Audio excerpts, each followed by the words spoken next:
there are a lot of us out there, regardless. You mentioned that involved in this. That's why I'm wearing what I'm wearing today, so that you know when you see me, you know that your votes would count. When I so see just you, my votes will count. Yes, I'm trying to get that message out, and I think that it is important that we have it in our minds that our votes count.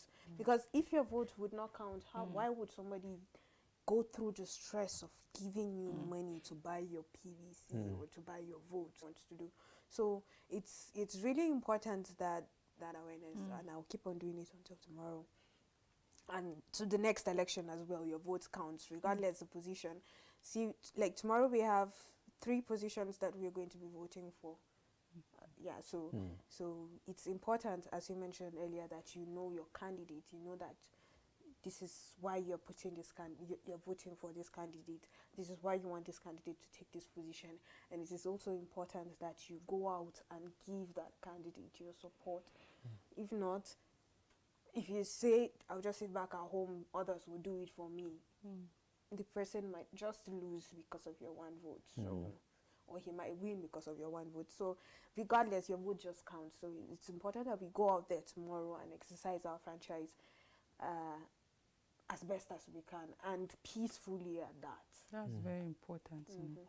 We started the conversation on Monday because we were talking about today's life, and like that's the program, today's life. And then in today's life, when you go out, the conversation is just about 2023 election, the presidential, the National Assembly, as well as the gubernatorial and the State House of Assembly. Like that's just the conversation everywhere. And I'm just thinking that as serious as the time is now, imagine you just going to sit down with people while people are just talking about this election, and you want to go and bring one gist that is not making sense. Wow, the slap you receive. You get. So it's a very critical time, like barely 24 hours. Look at how we've been thinking of, oh, next year. We start counting down to months and weeks and days. And it's now hours to go. Tomorrow by this time, like everybody's like heads are going to be so high, full of expectations. Tomorrow, someone said tomorrow freedom is coming. Well, I don't know what that means to the person, but of course, for someone to tell you tomorrow freedom is coming, that means the person, for him, he has been enslaved and all of that. And then being enslaved can mean different. It doesn't have to be the normal you just being caged with, but there are situations that you find yourself that just speak slavery. There's mental slavery, economic slavery. True. You know, name them. So there's states you find yourself that is just slavery. You get. So let's talk about. You've said the preamble on Monday. Talked about 2023 elections, how elections have been before, and then now how the narrative is changing. We talk about the factors that are influencing the electorate's choice of candidates. We spoke about voting rights and ensuring that your vote counts, not allowing yourself to be used by some like some politicians to distort the process for their own gain and not your own gain. So we'll continue the conversation today, still on 2023 election. The time to decide is just by the corner. You get. So let's build up on. Having had this latest now from INEC, 87.2 voters will be deciding tomorrow. Even though it's somehow sad that out of the 93 million, now it's just 87. So what happened to the over 1 million? Like I said, 1 million is more than a million. Like from 93.4 million registered voters, only 87 million people collected. So we have about 7 million, more than 6 million people that have not collected. And the governor of Benue State have expressed concern about those at the IDPs maybe unable to be disenfranchised and all of that.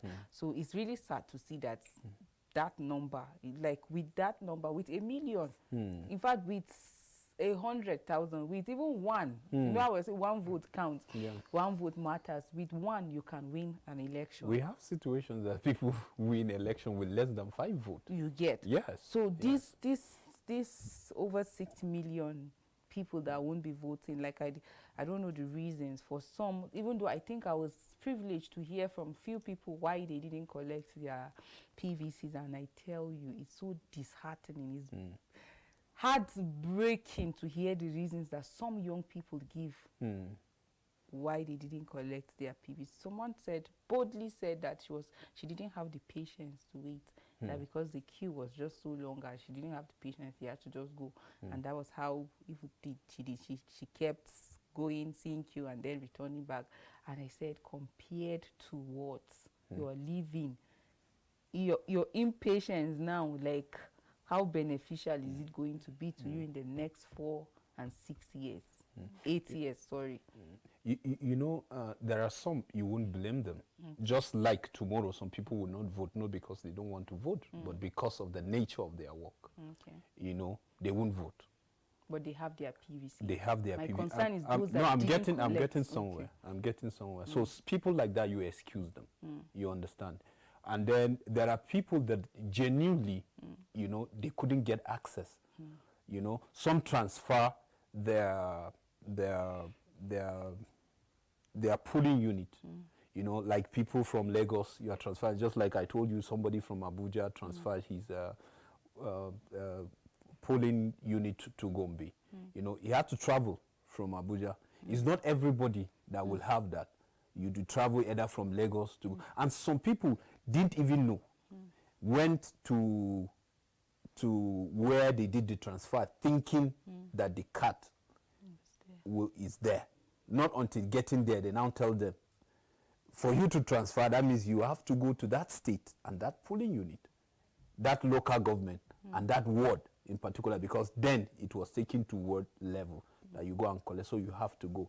So it becomes a challenge. So now the issue of awareness that we have been complaining here, the nature of the awareness, you know, is just that, to me, I just feel like some people that are responsible just feel like, let them just do it because there's budget for it. Like, let's just do it. For instance, now there are people that their polling unit have been changed without their consent. But up to now, as I'm telling to you, as I'm talking to you, no communication between INEC and those people. Now they are wondering. Just imagine you getting there and then they are telling you are not voting here. And then you start checking. What time do you have? Because everything has, is being allocated time. The accreditation will start from this time to this time. And then you imagine that time of accreditation that you're supposed to be there. Maybe you travel or a long distance before you get there. And then they are telling you it's not there that you are voting. To start looking for it is another challenge. To some, yes, they can just Google, go to the portal and check their status. To some, those short codes. But how many people can do that? You have to put that into consideration. So now I will tell you, the issue of awareness is not that really effective. And then the whole thing will just come like 1 day or 2 days to the main thing that you are saying. And then how many people do you think will get access to that? So sometimes I will just tell you that maybe they just do it simply because, okay, let's just do it. Even if they ask, we will say, we have done it.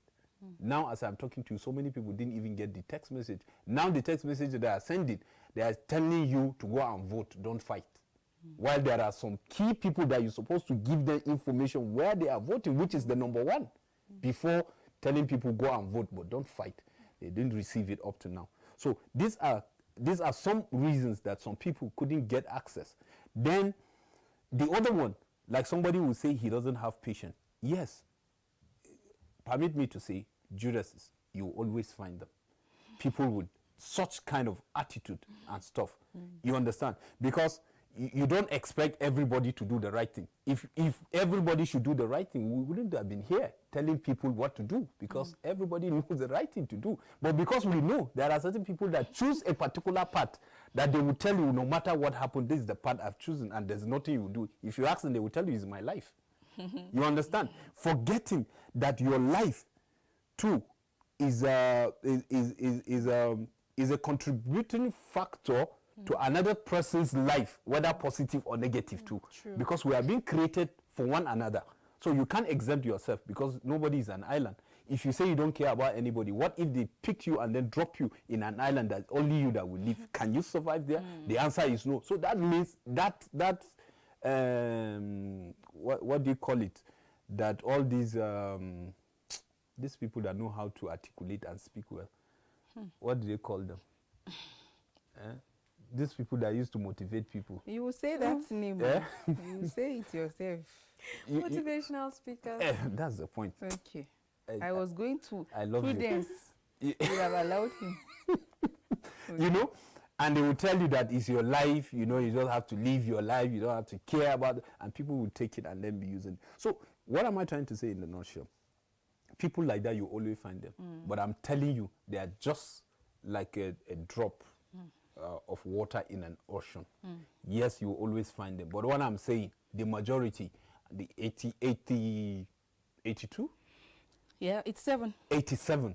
I think we are enough to change the narrative. If all of us will come out and do the voting, you understand? Because if you check the previous whatever in the register, at least you can say, yes, people are really out that, yes, we want to register and we want to collect our PVC. That number is very, very encouraging. So that 87, let's talk to the 87 that collected the PVC. Let's do the right thing, because already we can't talk about collection now. We talk about going out and vote. The 87 are holding their PVC. Don't allow anything to discourage you. Don't allow anything. Like some people will tell you, somebody will say, that's the time that you have even to relax and watch film. So be it. So be it. But we will decide. If it's sweet, don't come and say life is sweet. And you know the funny thing, they are the set of people that complain the most. Though. That's the point. People that don't participate in the process. They complain a lot. Sometimes you even wonder, if you get to a point that you ask them, okay, who did you vote? They will be like, you know, that time I didn't go for the elections. I didn't go because I was thinking that there is going to be fight. Like they would You're just supposed to be hiding your face in shame. You are even proudly you complain and they have a lot of excuses, and sometimes, yes, the excuses might seem that like they have reasonable reasons why they did not, but most of the time the thing is that we're just not interested in political affairs. But it's really interesting, and I love the fact that this time around the interest for the political activities in the country within the youth has been on the rise, and everybody is out and active. Even if some were not able to opportune to get the PVC, they still have candidates they are campaigning for, and they're helping other people to be aware. All right, and it's really important that even though they are not going out to vote, that message probably has met somebody that was skeptical about who to vote, and now this person is more aware. Because most of the things that you find outside is that everybody's trying to analyze the candidates. Why am I voting for this candidate? What is this candidate bringing to the table? What is the person's tenacity? What is the person's value? What value is he going to add to the nation or the constituency, or whatever position the person is vying for? And I love the fact that a lot of youths are now interested in these elections, and it's a huge step towards the betterment of Nigeria, in my own opinion. It's great that we are able to come up and be active. So I came across these videos. It's interesting that, as she said, okay, and I'm really behind you today. I'm not going to cut you today. So you have been against me. No, I'm just saying, like, sometimes I'm skeptical, So but today today I'm alone. like fully. Today I'm alone. Okay. Maybe. Okay. Wow. Anyway, so what I was just saying is that you always say that this 2023 elections is consequential. It's very important to Nigerians. And I think that Nigerians here and in diaspora already know that. So I went on the internet and I saw a number of people, I'm on a flight back to Nigeria to come and cast my votes. And so you know that there's a whole lot of journeys people are traveling to get there to make sure that their votes count. And That's what I'm commending for this election. I think a lot of people are out there. So what excuse, like imagine someone that is here, what excuse do you have? If someone can travel, like Nigerians in diaspora are just eager to vote that they have to travel back home. Like what excuse are you giving? You don't have any excuse, especially as a young person. I like the spirit, it's already high and everybody seems like ready. Like I'm very sure that this night some people not sleep. Can the money just come upon us? So that kind of Christmas feeling. That kind of Christmas feeling. I've experienced elections, but this one, like I'm saying, it seems different. It is. That's why when I see some people acting awkward, I ask, suffer no dey tire you. Like, it's painful. Are you not tired of suffering? I had someone, my friend was saying, oh, thank God, at least by seeing how my contact, people in my contact behaving, I'm proud that at least I'm associated with people that sensible people. I'm like, wow. So see the person's testimony. So from the people you relate and the way you see them going about, you will know the kind of people that you have. Like somebody was saying, this 2023 election is going to be a census that we will know the people that truly are against this country and the people that truly love this country.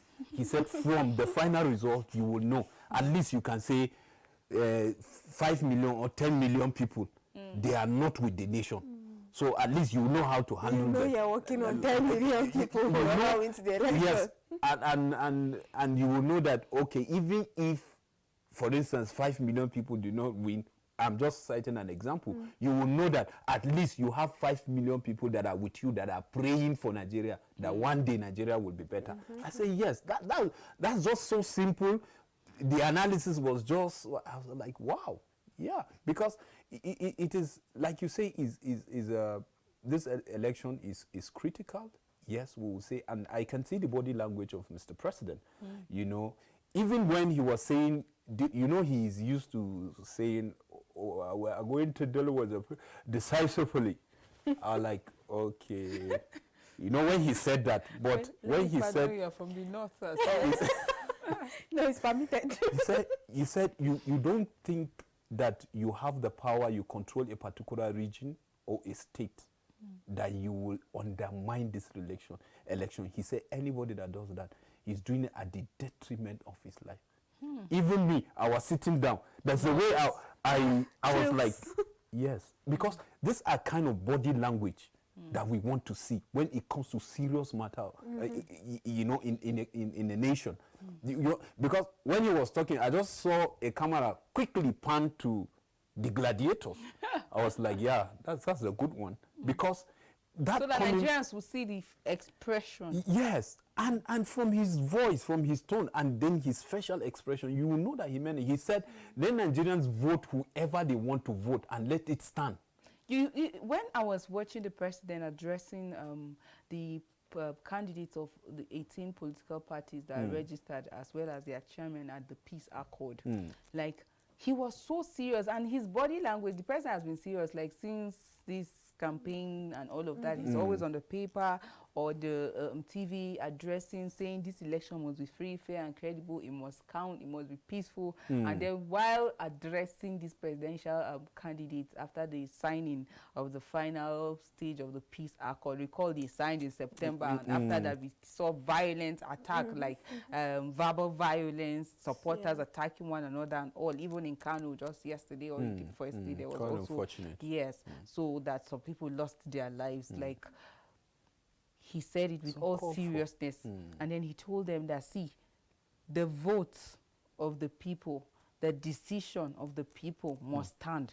So you must not tamper with the decision of the people. Masses. You get? And if after the election result is being announced, you must accept it.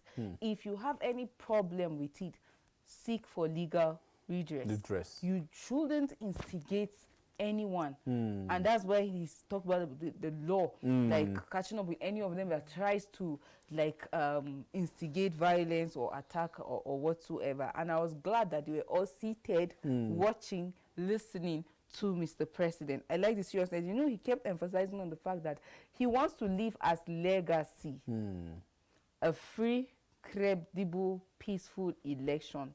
His administration wants to leave that for Nigerians. And like I always say, beyond the say, Nigerians want to see proactive measures. Nigerians are taking note, and they are going to hold Mr. President by his word. Today, we keep making reference to former President Goodluck Jonathan. Why? Because of the pace he set in embracing national peace, in ensuring that peace take the center stage for the sake of Nigerians. He talked about the fact that it is not because of me or because of this seat that Nigerians should die. He said it is not worth it, even when he has the power to even still maintain power. Yes. But even before the result was announced, he congratulated President Muhammadu Buhari. You know, when he was congratulating President Muhammadu Buhari, somebody at the collation center already was dramatizing, saying that he rejects the result. The result will not be announced. You remember now that drama, you know, that somebody went and he sat down. To his greatest surprise, I think somebody taught him and said, Mr. President, I've already called you and congratulated you. So what next? We want to see that. So just like former President Goodluck Jonathan has set the pace, we want to also see that happening. Nigerians want peace. Yes. This election must be peaceful. And like I was talking about proactive measures, now the assignment is on the security agencies. So they are to ensure the implementation now of all these things that Mr. President is saying by making sure that no individual, no political party or no candidate instigates violence or attack or anything of, or try to even disrupt the process. It's barely 24 hours. Like while I was coming to work, I was sharing with you how that I'm seeing, I saw security personnel almost everywhere. Like, it's consoling. It's consoling, and then it gives hope that, oh wow, this election will definitely hold. Like, Mr. President is already in Katsina.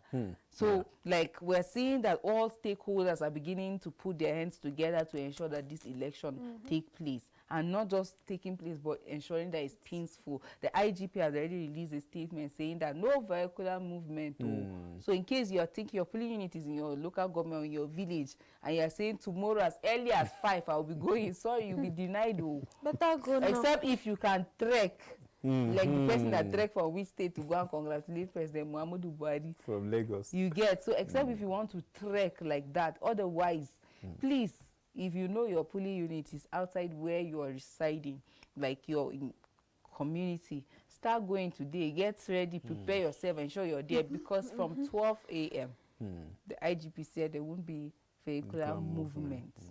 So till after the election, before you'll be able to return to wherever you want to go to. So let's ensure, if we know we have to move, like using vehicle to travel from one place to another for the election, ensure you make preparation and do that today, so that by 12 you know that you can't move. We don't go against the law. You know, we've been talking about how that this equipment that have been bought to ensure that this election is peaceful is not used against the people at the end of the day. But if you stubbornly go against what the IGP security personnel are saying, they might be forced to use these things against you. So we don't want to see that. We want to see a peaceful election. And for peaceful election, we have to conduct ourselves as well. So let's talk about the candidate. I think we need to emphasize on this. Yes, you have your PVC. Yes, you know your polling unit. Who are you voting for and on what basis? Why am I saying this? You know how I kept talking about the fact that there are some people, I like the fact you emphasized earlier, we are talking about this thing because there are people that know the right thing, but they will still make up their mind that they will not do the right thing. The Bible could refer to them as foolish people. So, who are you voting for? And on what basis are you choosing that person? It's not too late for you to change in case you are deciding to go and vote on some kind of personal interest or for some kind of sentimental whatsoever reason. It's not late for you to change your mind because we still have some hours to go. So who and on what basis should Nigerians elect a candidate? The who? I'm not going to tell you, but on what basis? I can say that. I'm not actually saying you should call it, because if you call it, you know how you have to pay I'm just okay. it's because of how you presented. I wanted to me. call our head of marketing and commercials to come with receipts. No, she does not need the receipts. To come with receipts, so She that you won't- pay, you do She won't transfer. have receipts. We don't need it here. Okay. Okay, so on what basis should you pick the candidates? We have mentioned it times without number throughout this week. We've been saying it and we keep on saying it, that the person that you're going to vote for should be somebody who has equity, justice, and what's the third one? Equity and justice and fairness in mind, and somebody who thinks of humanity before religion or every other sideways thing. So somebody that will put the nation or the constituency he's coming from, or the state that he's vying for governorship for, somebody who puts those people before himself, somebody that puts that whatever he's saying, his whatever he's pronouncing is for the betterment of the people and not just himself. I think that's the person that you should go on ahead and vote for.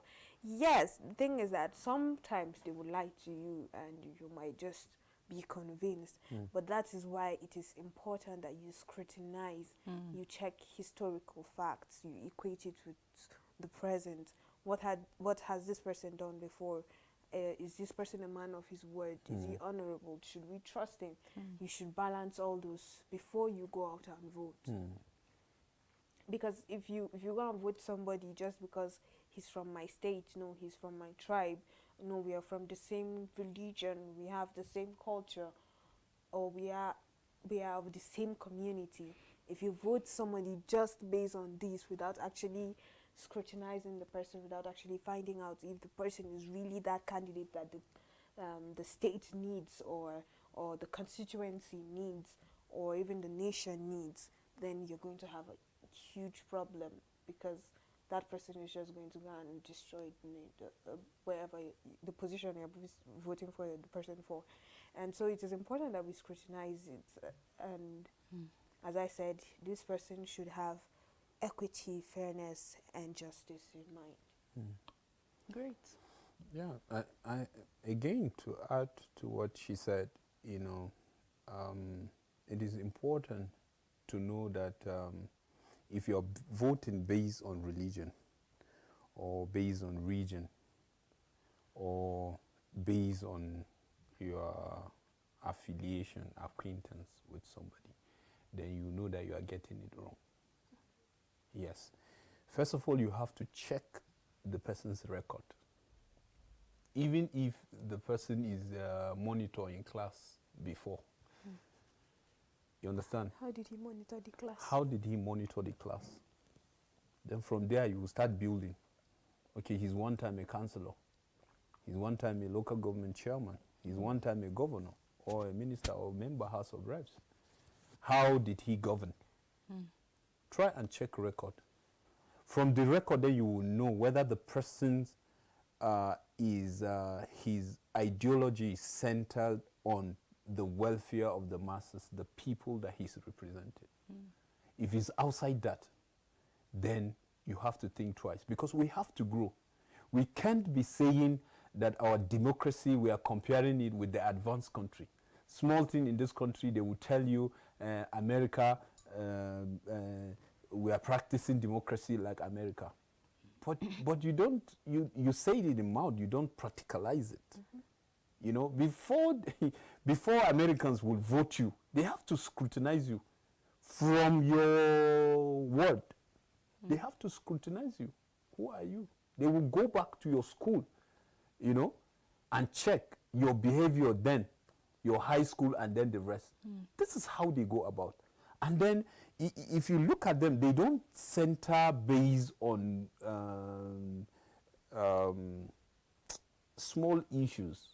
Because if you talk religion, you talk regionalism, you talk the rest. I see them as secondary. They are not primary. The primary is humanity. The primary is humanity. How, as the person, you know, that you are voting, what is his antecedent? Go and check those records. All of them, they do have records. Like Konkoso, he was one time a senator, Minister of Defense, former governor of Kano State. We know what he did when it comes to issue of education in that state. He's one person that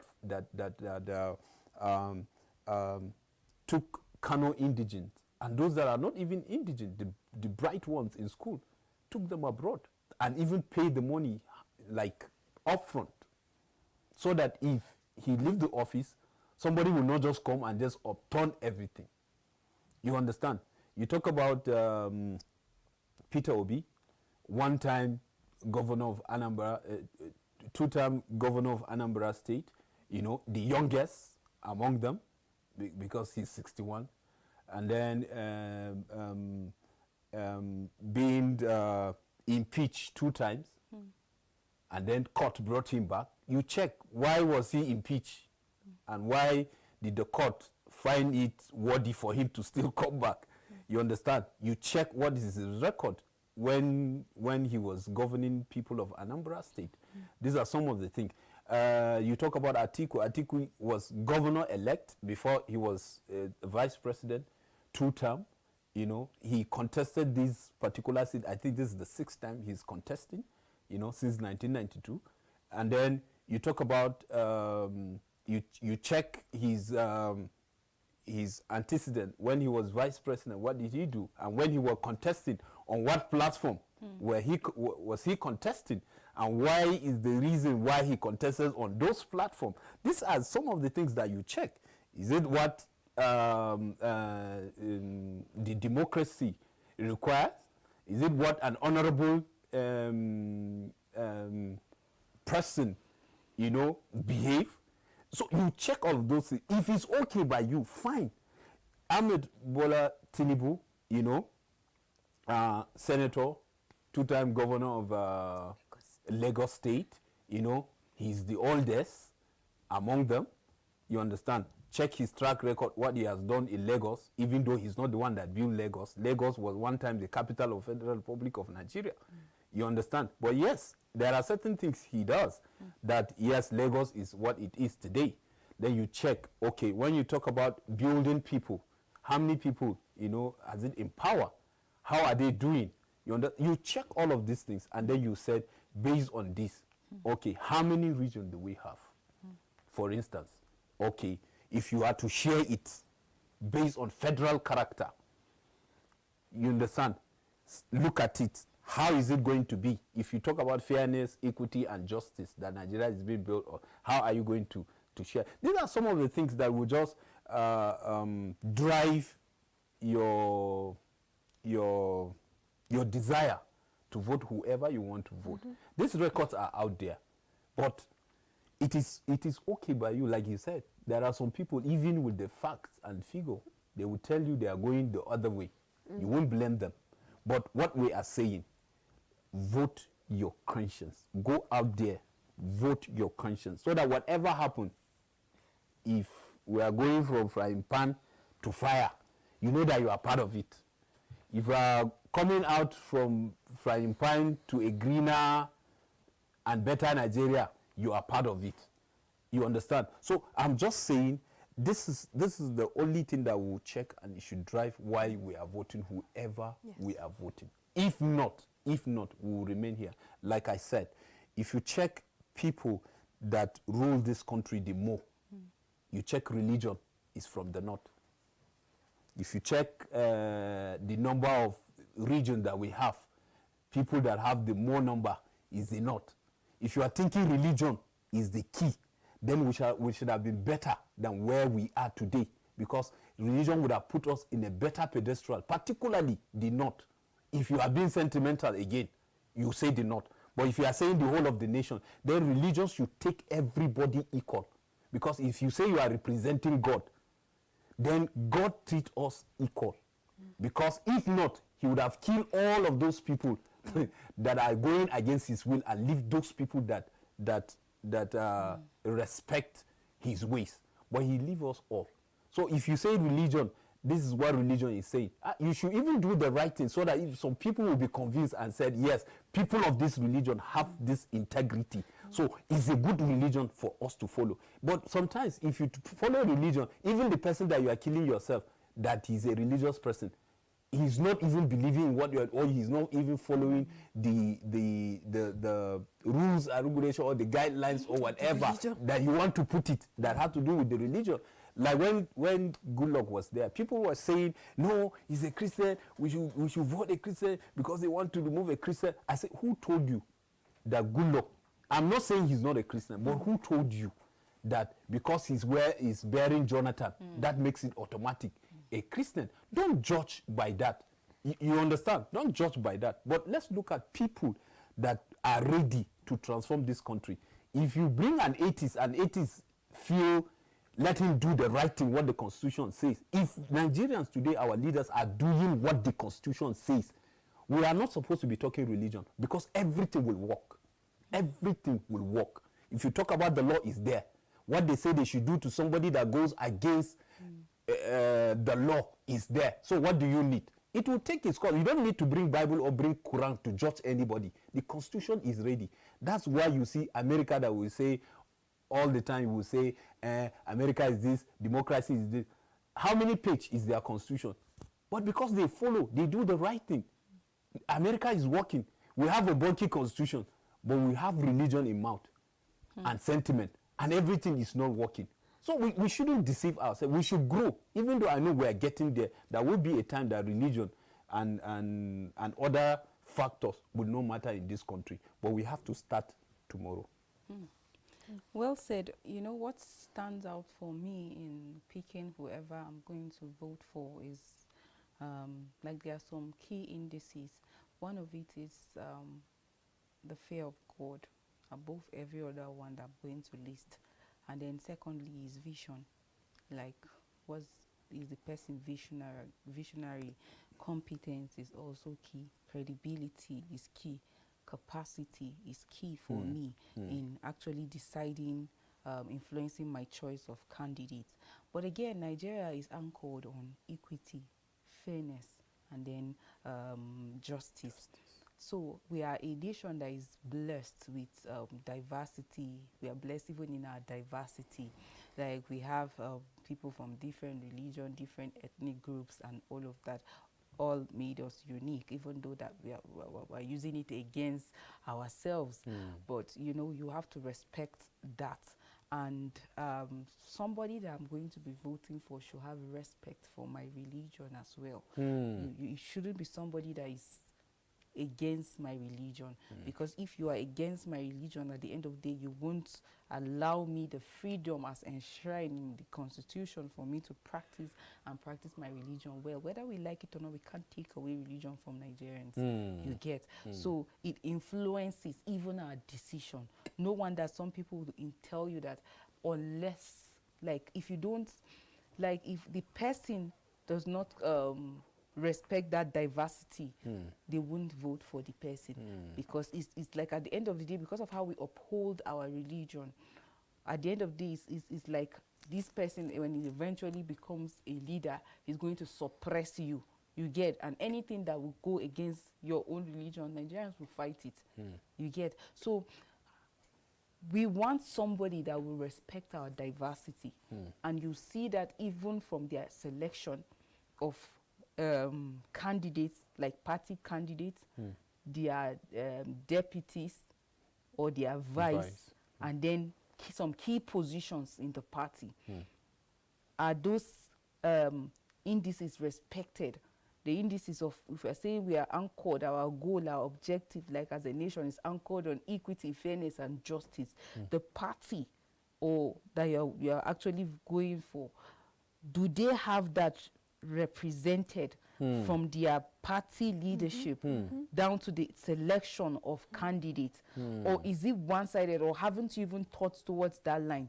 Because if from their party selection of leaders from the top down, like, they don't respect this goal or this objective that our nation is anchored on, then it goes a long way to show you when the person becomes a leader or emerge as the winner, how his system is going to work.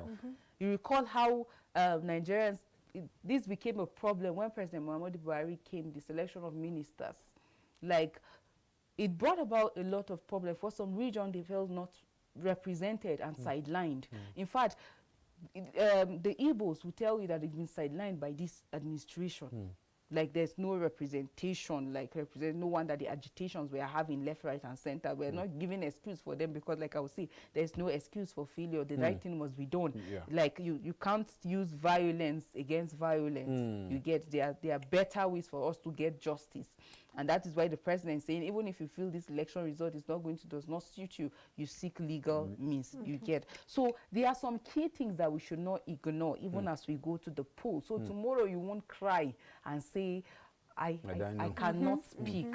Like, you have been held, your neck has been held, so you will not be able to speak. There are some people that will keep telling you that I'm going to continue from where like the people that are going to be their predecessor or whatsoever are going to continue and all of that. Check what is their own ideology anchored on. If they are saying it is party, what is the party's ideology? Have you thought of that? Because I've seen people that will tell you that they are not even talking about the individuals that are represented in the different positions. They are talking about party, and they tell you party is supreme from top to bottom. So at that moment, it's not even about competence. It is not about capability. You know, they are not even seeing vision. They are not seeing track record of the individuals. It is party. Okay, yes, you are going for party. What is the ideology of that party? Do you know that? Or you were sleeping where some people were coming up with the ideologies of that party? Do you even care to ask for the visions and the missions of that party?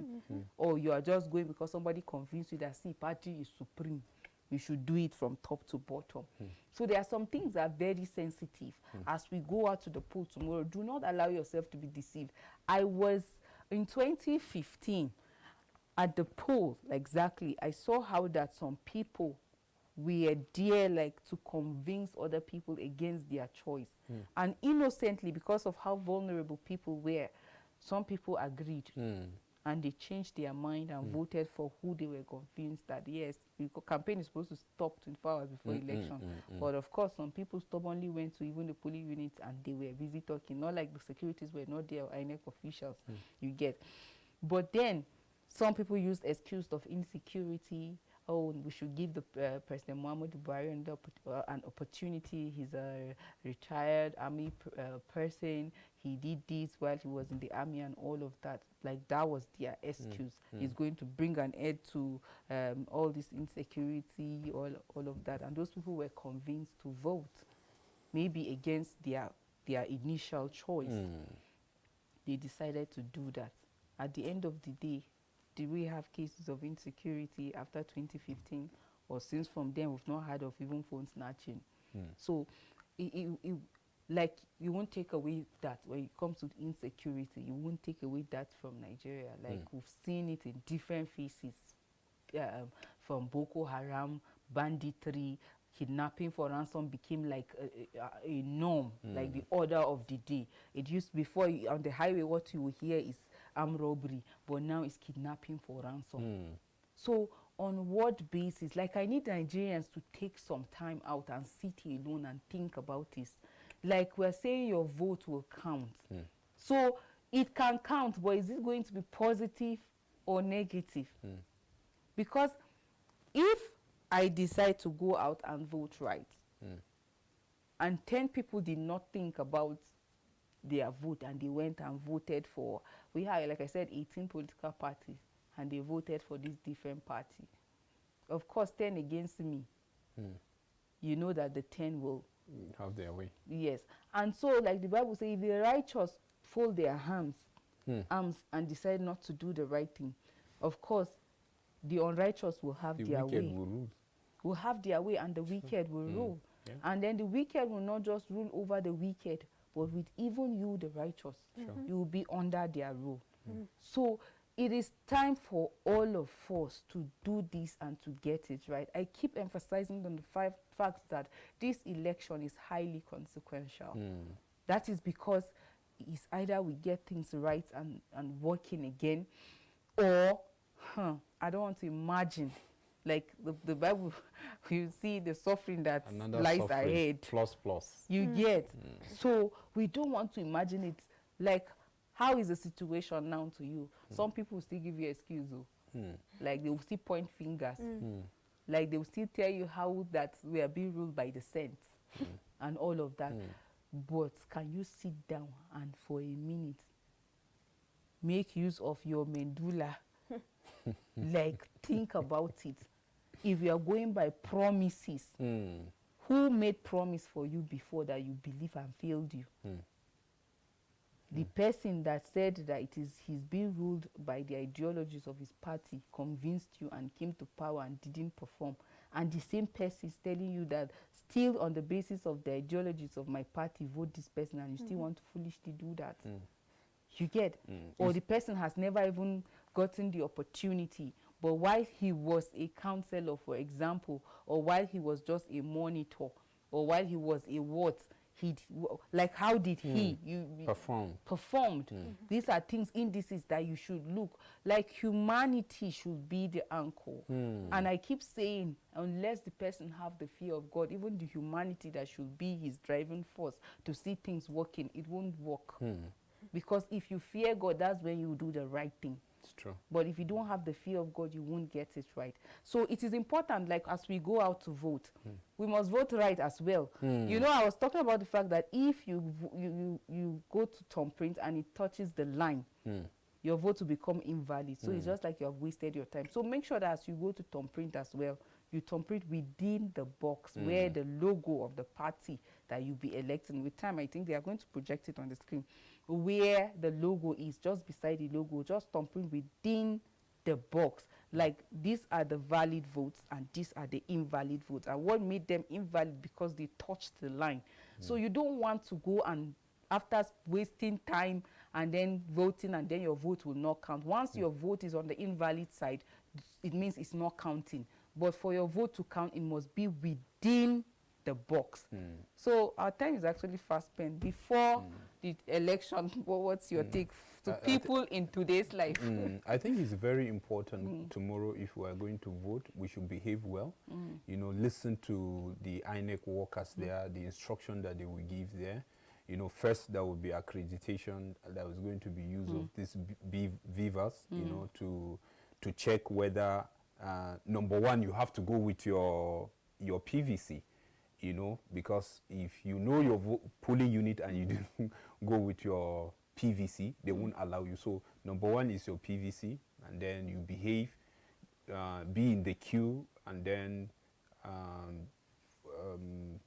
they will check whether your name is there. They will write your name. They will check you with the beavers, you know, to see whether you are to vote there, and then from there you cast your vote after accreditation. So watch people that you will not have overvote, because once you have overvote, even if it's one, the polling unit will be cancelled. So the entire vote there will be waste, not even by thumbprint. And if there is fight there and somebody just creates something, fight there, and then you fight, they will cancel the polling unit. So we should take note of that, so that our vote will count, even as we change the narrative of what is going on in this country. It is very key and important. But basically, you just need to go out there and vote right, vote decisively, vote consciously. It's a conscious effort. And also, be careful. See, for instance, if somebody gives you an extra ballot paper, please return it. Just tell them that we don't need it. Our votes have to count. Your vote has to count, because if, for instance, you accept an extra ballot paper and you vote for it, and then there's extra vote and what do you call it, overvoting at your unit, your whole unit does not count. But we don't want that. We want to count, right? So let's go out and make our votes count. Thank you so much for doing this with me. Okay. Well, tomorrow I know that all of us will be out there to exercise our civic responsibility. And I trust you. Like, I'm so confident that you're going to vote right. And Sure. thank you so much. We'll come back there. And then we'll tell people what is going on. Yes, so the studio of course. will still be open. Yes, and I think it's important for people to know out there that tomorrow you can actually do a live coverage of what is happening at your polling unit and then send it to us. We're going to be taking your report. Well, keep watching Equa TV. We're going to be giving you the number that you're going to be sending us situation report from wherever you're going to be joining us from. For this election, the key word is competence, credibility, capacity, vision, and track record. While it is your right to go out there and vote, ensure you vote right. Please, in going to exercise your right, ensure that you don't break bridges that you will need even after the elections. It is very important you know that your vote is your voice. Do ensure you go out there and vote right. Until we come your way next week, you have a blessed day. Bye-bye.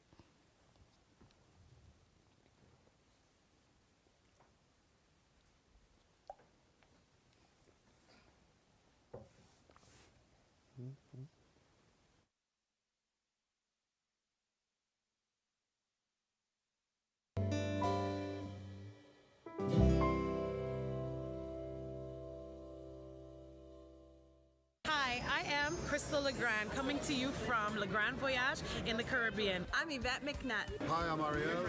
Hi, I'm Dennis McNutt.